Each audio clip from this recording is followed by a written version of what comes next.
Hey guys, I'm back again.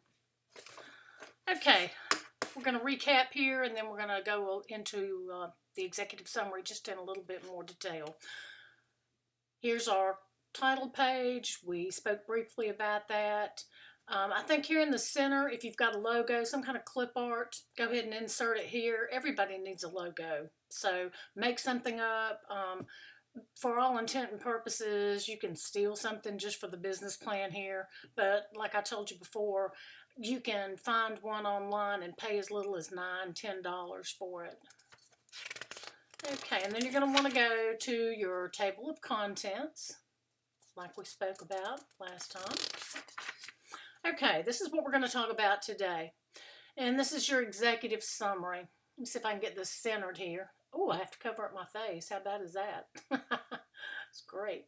Okay, if you notice here, I've got a running header, Body Keeper, the name of my business. In your executive summary, I hope you've already done just the first paragraph. You need to tell just a little bit about yourself, brief but optimistic overview of your business, and who prepared your plan. What you want to do is tell enough about your business to make the reader want to know more. It should be no more than 1 or 2 pages. We're going to change it up just a bit, and I want you to include your mission as your next paragraph.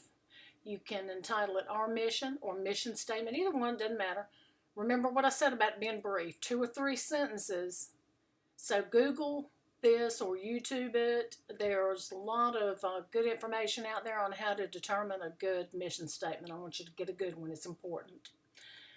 The next, you'll tell a very brief synopsis about your product or your service. See, you're going to expand later on everything under products and services, marketing, operations, financials. This is just a brief overview in your executive summary. Your next topic will be your marketing. This is a very important one. We will talk more about this in the next segment, but go ahead and get these side headings done so you can add to it later.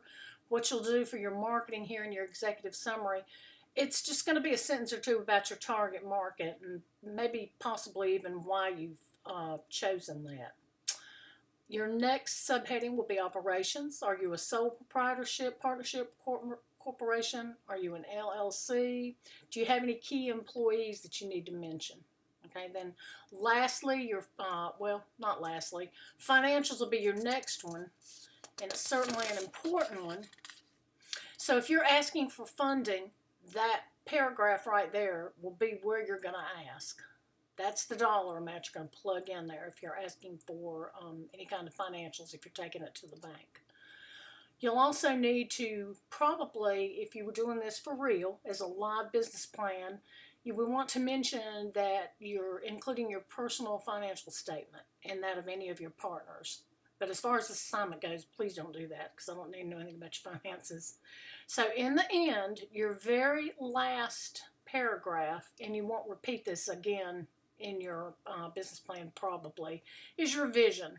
Where do you see yourself in, say, 1 to 5 years? Okay. And lastly, I want to give you some information regarding your business plan. I want everything to be double-spaced. You should have used Calibri as your font. Your font size should be 12. But your headers, let's say with the executive summary, that heading is in all caps and it's 14, size 14. Okay, underneath it's not caps and it's not bold and it's 12, size 12.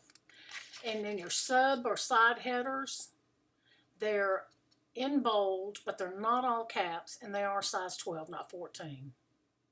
So just remember the double space, 14 all caps for each heading. Subheadings are 12 and bold. Okay. And make sure you left align everything. It just looks better. Certain things, like if you embed something, you'll want to center it probably, and we'll talk about that later. You probably might want to do that as far as your marketing plan or finances.